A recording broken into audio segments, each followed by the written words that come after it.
Hey, so today we'll talk about, science fiction and time travel. When I was a kid, I read a lot of science fiction stuff and about not only the time traveling but some uh, cool stuff and so on. And nowadays I see that we need actually the agent that give us the possibility to time travel because even quite boring corporate financial data and sectors like insurance, medical stuff, and finances, they quite often need time traveling. And time traveling is ability to go to the past and see the data in the past, or even apply some set of data and see how the changes will affect it without the committing of the data to the main database. And so the time is still business critical. That's why the time traveling engines, they have the business application. And we need to distinguish between the changes.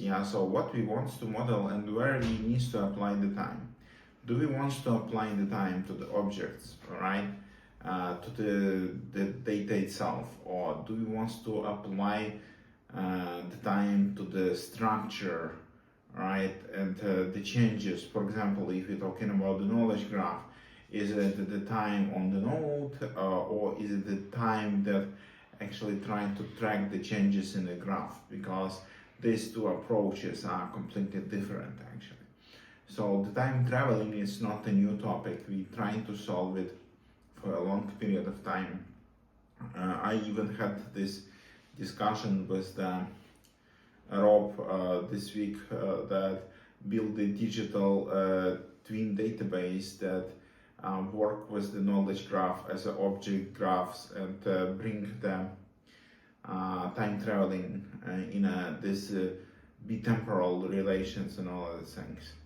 So I guess that we have big amount of time traveling already in the relational databases, because some databases like Microsoft Server support the temporal tables, where you could just enhance the SQL query with sof and give the system time, and they will do the time traveling for you. And it's mean that we taking completely different approach, and this approach means that we taking out time from the equation and taking out time from the main model, and we not putting the time as attributes to the object itself, but the data structure that actually persists the data in a database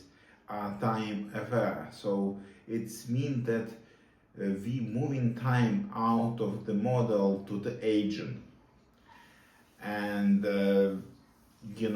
this temporal tables in SQL storages is a good example of such things, that instead of putting the time validity data to the model and taking this as a part of the equation, you're moving it out and make time aware agents, but not time aware data. And if you take a look, for example, to some databases that really have the time traveling on the engine level, one of the good example will be Datomic, because Datomic, it's this data log driven database that work with the append only log, that have this entity attribute value structure that together with the transaction ID and time form some kind of quintuple that allow us actually to do the time traveling quite effective. So this append only logs with the timestamps could be the good example of what I'm talking about. That your data is not time aware, but your persistent data. It's completely time dependent. Another thing that I try to model complex graph states over the time as a graph structure, that we have the entities, we have the states, we have the events and all those things, and you could read it on my article about the entity state models, but it's make graph super heavy because every state in a node needs to carry all the properties and all the relations and all those things. So you do the full copy of everything. And it's brings yet another thing that if you want to do the time traveling, maybe we should think about heavily structured shared data.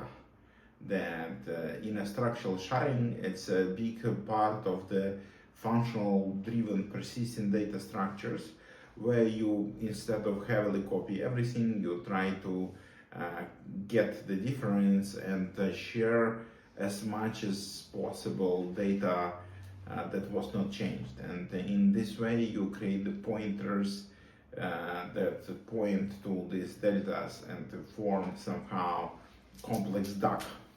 And for example, one of such structures that could be quite effective in modeling the time-dependent data could be the ideal hash maps that have the persistent vector, that heavily used, for example, by Clojure, that also used by CouchDB and all of things. That because time changes, you change incrementally only some attributes of the object, so you heavily could share what stay the same. And this structural sharing the data structures also the temporal aware and quite good for the temporal awareness, because in the temporal awareness you don't have the ability to delete the data, so you keep everything. So accounters do not use erasers, we all know it,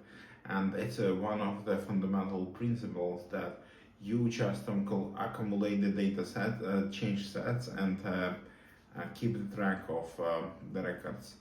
So this time aware time traveling databases, they not use deletes, they use as much as they can structural sharing, because they want to be space and data efficient, but still keep the open question how we could build the effective structural sharing model for the knowledge graphs, because in a property knowledge graphs we have the entities, we have the edges and properties, and we have the properties for the edges and nodes, and all of them could have the changes, and we could not just put everything to the graph. We need to take the time out of the equation and build the data structure that I don't know, friendly to the changes. And maybe one of the answers could be this layered graphs that could set the cascade of the properties and create even properties for properties. So maybe it's yet another model to give it a try. I don't have the good answer, but I really believe that we need to take the approaches that relational databases and storages like Datomic utilized, with the penalty locks, with the structural sharing, and with this time traveling that not dependent on the data itself, and apply it to the next generation of the graph database to create the temporal graphs where we could take the time out of equation. So I still keen to find something like that on market. If you're working on something like that, just let me know, let's pair and let's do something together. I will be happy to talk with you about this. See you next time. Choose.